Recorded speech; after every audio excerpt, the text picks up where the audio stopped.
under the direction of J. Stephen Moore. My name is Teddy Loutelier. I'm the Sustainability Manager for University of Miami. And the reason why I'm here today is because the concert is called Water Rising. I'm gonna simply introduce the concert with some slides from UM. So that's not from UM.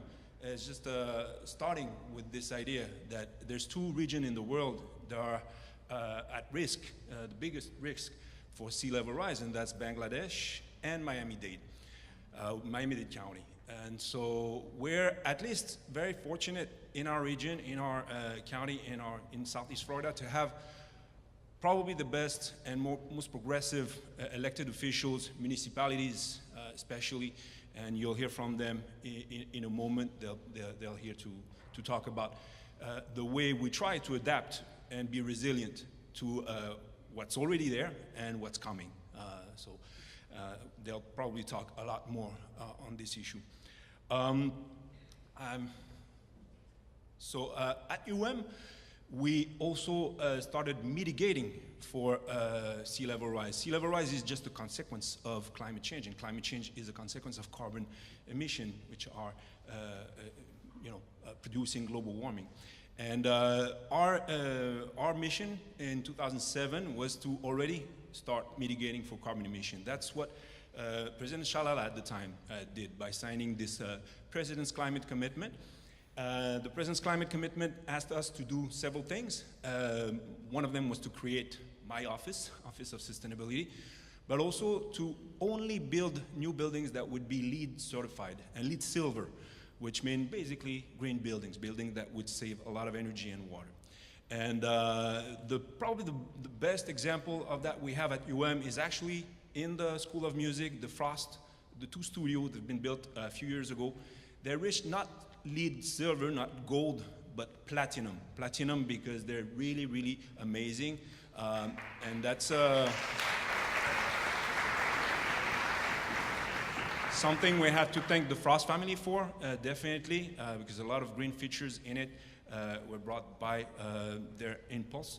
I really strongly recommend you to go on our website and check this building that has amazing features. Another thing that obviously this signing implied was to reduce our carbon emission 20% from a 2005 baseline, and that's what we were doing. What President Frank did recently is actually to commit again to this journey of carbon emission reduction by signing on a movement called the We Are Still In movement. We are still in the Paris Agreement. This is the only international agreement in decades regarding an environmental issue that is the most prominent issue of our time, climate change. And unfortunately, the federal government decided to drop out. The people signing the We Are Still In movement said, we're not. We're going to stay in that carbon emission reduction journey. We need to for our children, our grandchildren, and future generations. And that includes state governors, municipalities, again, thanks to them, and even big corporation. President Frank, I'm really proud, decided to sign that agreement. On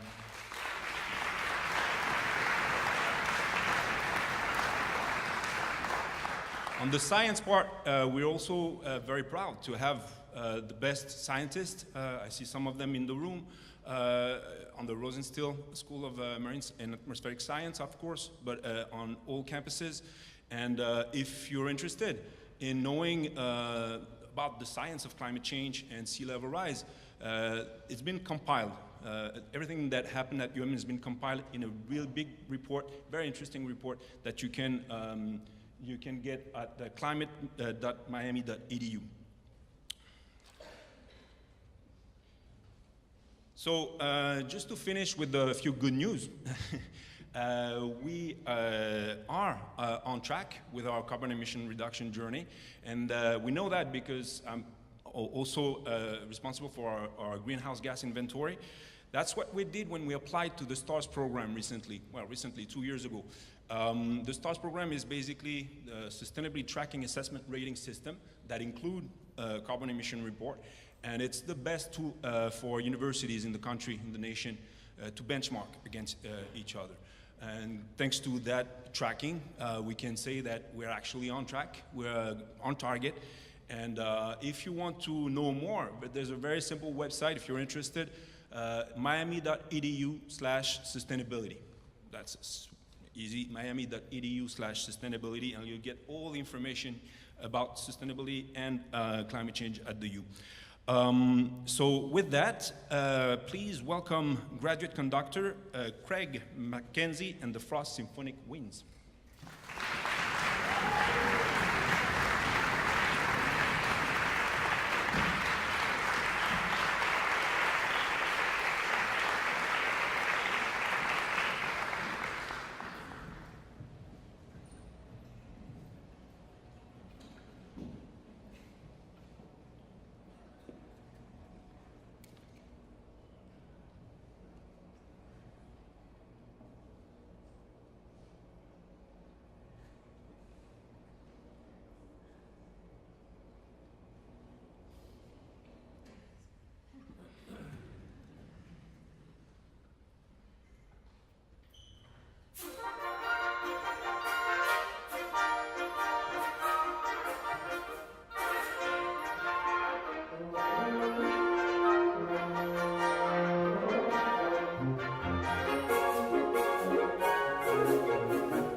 Good evening. Thank you so much for being here. My name is Stephen Moore.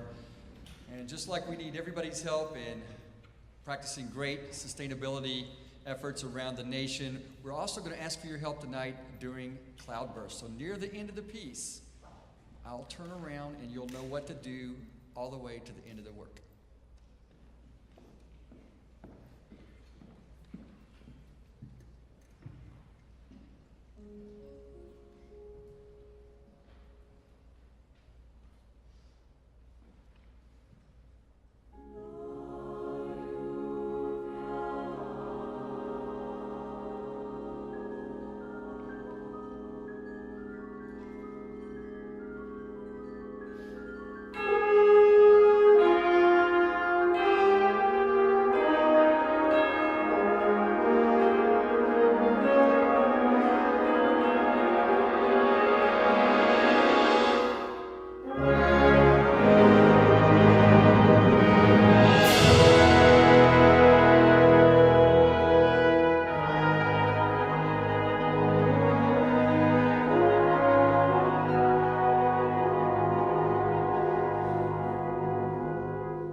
What is a quark?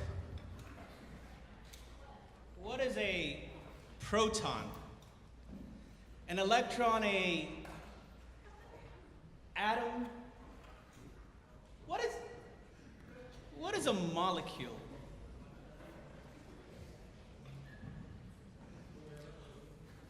What is a combination of these create? What is water? What is a water drop? A raindrop? What is a brook? What is a stream? A river? A watershed? What is a wetland? What is a bay? What is water? What is a polypeptide? What is a protein? What is a neurotransmitter? And how does that touch the neurons that make your fingers move, that make your brains think, that allow your ears to listen? What is water? What is earth? Earth is an instrument. Earth is an instrument. And in so many ways, water is its essence. Unlike all the other instruments that orbit around the sun, this particular instrument does it so well because water. Because those atoms stuck in that molecule that happened to land here through some mysteries, through some meteors, and through time created this dance made by the sound called water, this dance called life. Water is the music that allows us to dance life. But water is in control. Water defines the music, water defines the life. And water did a magnificent thing about 200,000 years ago in the African continent when it decided to create a specific type of dance called humanity. And through time, that particular piece of dance called humanity followed water as it hunted and gathered and decided to populate every single corner of this planet, every continent except for Antarctica. Which brings me to Antarctica, which brought me to Antarctica a decade ago as a National Science Foundation artist in residence, to better understand what climate scientists were doing there. And they taught me that while our big brains across this planet over 60,000 years had mastered culture, technology, and almost arrogantly divorced itself from humanity, from its own biological essence, by thinking it was bigger than its biology, it was creating its own conundrum by polluting the planet with the very fossil fuels that prior dances, listening to prior music, had created in prior epochs. And today, this university, in this city, in this county, in this state, in this country, in this hemisphere, in this planet, in this instrument called Earth, is at peril because the neurotransmitters that create the thought processes of the citizens who elect the public policymakers who enact policies that continue to pollute the planet can't help but see beyond themselves, their daily lives, and their instant gratification. So music and musicians, and moments like tonight here at my dear alma mater, help us understand, not because this is a vehicle to escape reality, but because this is a vehicle to challenge us to see ourselves. Imagine for a second if any of these individuals decided to have a different path as they were growing up, as they were studying, or tonight. Imagine one of them texting instead of looking at the conductor. Imagine if everyone decided not to dance. We would have chaos. Well, we tried bringing ourselves out of chaos with the Paris talks, and we have thrown ourselves into chaos again. And what these big brains that went from a middle species to an apex predator needs to learn how to do today as waters rise is to find our humanity again, to understand that we share the same nucleotides that created everything that lives, has ever lived, or will ever live on planet Earth. And unless we realize that, this particular dance called humanity is going to suffer greatly in the decades to come, and it's going to take most of the biodiversity that has co-evolved with us with it. So moments like tonight, and there's nothing more beautiful and important than what's happening on this stage.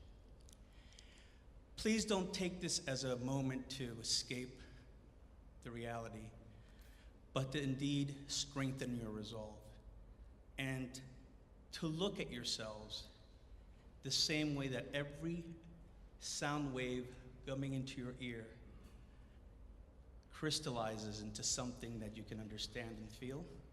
Understand that every single action you take also comes together. Just as one drop goes into an ocean, just like one quark creates an atom that leads to a molecule, that leads to a neurotransmitter, that leads to a good or bad action. And speaking of good actions, let me please introduce you to our conductor, Steve Moore, who, aside from clearly being an associate dean and conductor here, is an environmentalist who thought to bring me, your other speakers, and this particular performance here to you today. The work you will see are my ice paintings created in Antarctica using ice given to me by the scientists who study climate change in Antarctica. I created these as the precursor of horrors to come. The water I melted in a laboratory at McMurdo in Antarctica using ice from the Western Antarctic ice sheet is the very ice that is threatening to drown our community.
Good evening and thank you. I'm Mayor Philip Stoddard, professor of biology at FIU, and I was asked to make a commentary. And not knowing the music as well beforehand as I do now, I knew that anything I prepared would be inappropriate. So I figured I would wait and see what the music told me, see what Xavier Cortada told me, and I would wing it. And I'm glad I made that decision. So Xavier began by saying, "What is water?" And alas, I know more about water than is good for me.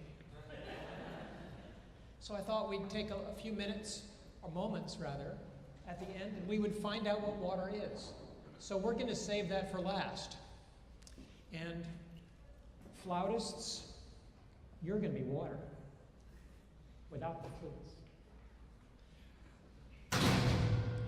But we began this evening with dancing on water. And just speaking of dancing, one of the things that the musicians here cannot see, but you can, is the percussionists. And one of the great things about the show this evening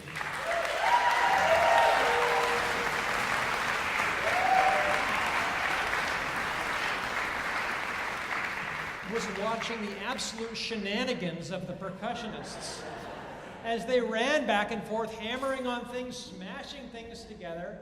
What fun. Thank you very much. And it was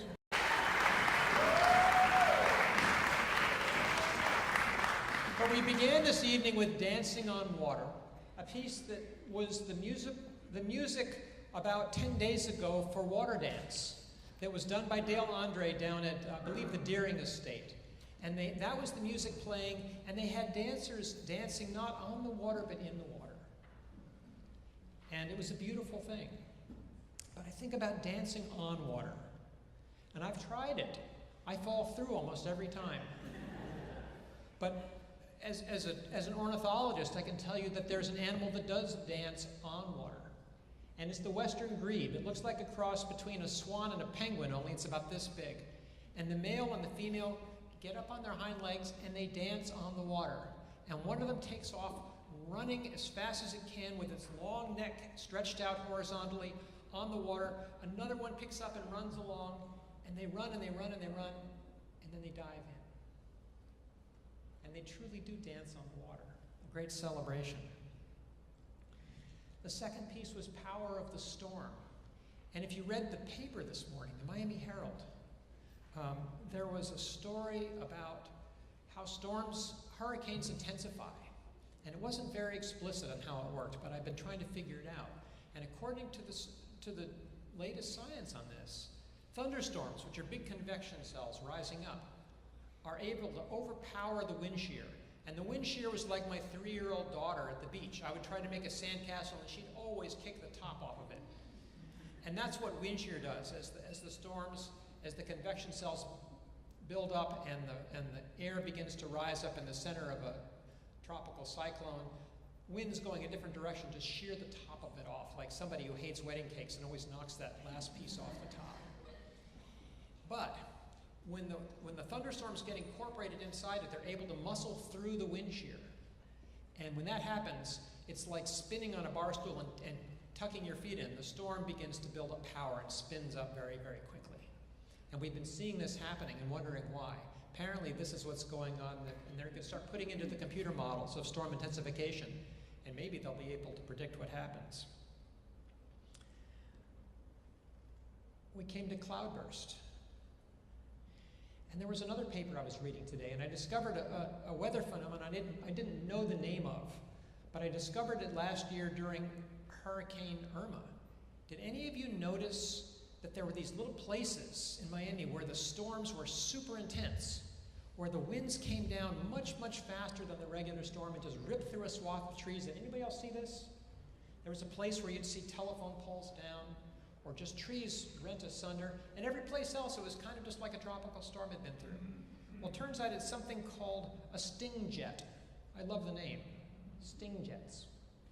Strong, intense downdrafts of air, just really intense. and they do most of the damage. So that was something new to me. I hadn't read about sting jets before today. And then we come to Niagara Falls. You know, for the past 7,000 years, water's been kind of doing the same thing on the planet. And water's a curious thing. It can be ice, it can be liquid, it can be gas. But for the most part, for the last 7,000 years, water has done about the same thing. It's stayed in about the same places as it has been. And how long is human civilization? That is to say, we've been building buildings out of rocks and trying to live in one place? 7,000 years. So for our entire existence as a species with a written culture, the water has stayed put. Until, as Xavier reminded us, we found all this fossil carbon and began burning it. And when we did this, we began putting it back into the atmosphere where it's been several times before. And when this happens, we heat up the planet, we melt the ice, and water is again on the move. And it's moving towards us. And in Miami and in many coastal places, the waters are rising. And sometimes they rise up into the streets. More often they're a little more insidious. They rise up underneath us and interfere with our septic tanks and our sewers, which of course reminds me of the other thing about water. It does go through you. Just cross your legs. So one of the things we're going to have to do, or probably not people younger than me, you guys, you're going to have to make a decision about whether you want to run away from the water, which is what people used to do. When the water would come in, everybody would run away. And then the water would go back out to sea as the ice built up, and they go running to catch running down the beach trying to catch up with the water. So for most of our existence as a coastal species, we've been running out to find the water, running away from the water. And we sort of have a choice this time, almost. If you want, you could learn how to dance on the water or to splash through the water. But it's your choice. In your lifetime, you'll get to decide, do we want to run away from the water? You could move to Atlanta, keep wearing the same shoes, or you could don flip-flops and learn how to be cool and live a new way in Miami, a way that we haven't lived. Maybe more like people do in the Keys. So that's going to be your choice. Figure out how to do it with style and with grace and with fun. For people like me, I'm trying to get folks to learn to live with water, to stop burning carbon, to use the energy of the sun to power the things we need to power, like these lights, to create what's called a circular economy, where the things we use, we find ways to reuse and start over, instead of a consumptive economy in which we burn things up. But let's go to ecstatic waters. And so to go back to Xavier's question, what is water? Flutists, flautists, fleetists, I need you to put down your flutes. Put down your flutes on the chairs. Stand up. Come on. Clarinetists can join them. Percussionists, if you're still feeling as cool as you were earlier, you can join us. Okay, so one of the cool things about water, what's your name? Aaron the water molecule. Okay, come here. Okay, so what is water? Aaron, you're a 1 oxygen and 2 hydrogens. Can you handle that? You're a water molecule. You have no choice, I'm just telling you. Okay, so oxygen has 2 negative bonds and hydrogen 1 positive bond. So here's, your hands are just right, make a fist. Okay, that's very good. Okay, so now that's just the right angle. Kind of, if you're looking from the top, it's kind of like Mickey Mouse. A big oxygen with 2 little hydrogens sticking off. Now the hydrogens are positive, and the back of Aaron, the water molecule, is negative. Come on, what's your name? Anna. Anna, you're a water molecule. Stand the way he does. Okay, now we got a problem here. Does anybody know the problem? Here, put your nice hydrogens up. What's the problem? Anybody? This is positive and this is positive. What happened to remember, opposites attract, right? And sames repel. So we got a repelling force here. So we're going to rotate. Okay, now Anna, you're suddenly drawn to the back of his shirt. Okay. Come on, molecules. Come. Put down your. Can the reeds get put down safely, or do they have to be babied? Oh, you got little stands. Put the reeds on the stands. Come on, water molecules. Come on. What's your name? Angela. Come meet some other water molecules. Put up your hydrogens, lady. Oh, there you go. Come on, water molecules. Come on.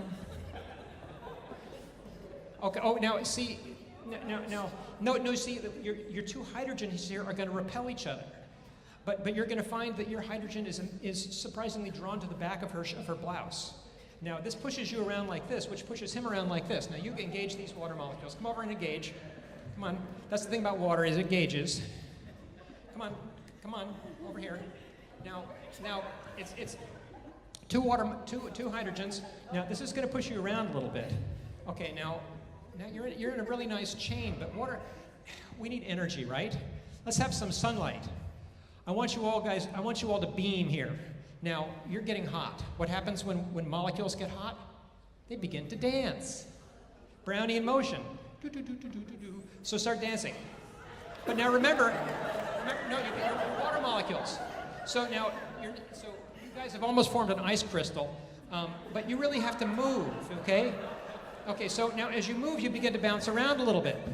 Oh, but now, as you move here, you're going to keep your hydrogen up. You push her away, and you guys, come on, come on, hydrogen's up. Very good.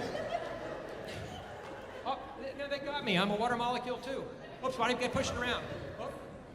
And now, come on, you have to be stuck. Uh-oh. Now you got a whole bunch of hydrogens here that are sticking together. You got to push her away. See, now you're beginning to see what's happening. They're forming a wiggling blob. All right, thank you. You've been a good blob.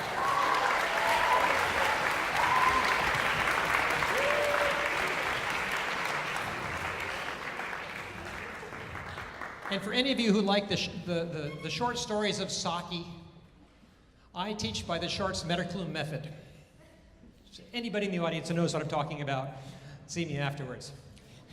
But this is the magic of water. Water sticks together. Water dances around. Water molecules are friendly. They don't like being apart. They like being a blob. And that's what's wonderful about water. That's why water stays inside our cells instead of all streaming out. That's why we're able to live as watery, wet creatures on a watery, wet planet. So thank you. You're good water molecules. And even better musicians.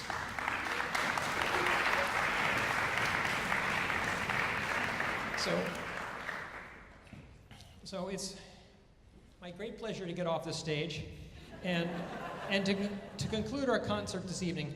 Please welcome, in his final performance at the university, Craig McKinsey and the Frost Symphonic Winds.